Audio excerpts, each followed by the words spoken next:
Hello friends, మనమైతే ఈ మధ్య కాలంలో మార్కెట్లో రకరకాల రుద్రాక్షలను అయితే చూస్తున్నాం కదా. ఏకముఖి రుద్రాక్ష, పంచముఖి రుద్రాక్ష అని ఇలా చాలా రకరకాల రుద్రాక్షలను అయితే మనం గమనిస్తుంటాం. అయితే ఈ రుద్రాక్షల్లో ఏది ఒరిజినల్, ఏది నకిలీ అని తెలుసుకోవడం చాలా కష్టం అనుకుంటున్నారు ఫ్రెండ్స్. కానీ ఇదేమంత కష్టమైన పని కాదు.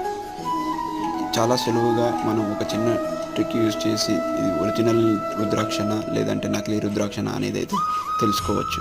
సో మీరు కూడా ఈ పద్ధతిని ఉపయోగించి రుద్రాక్ష ఒరిజినలా నకిలీయా తెలుసుకోండి. ఇప్పుడు నేను చేసిన ప్రాసెస్ మీరు కూడా చూడండి.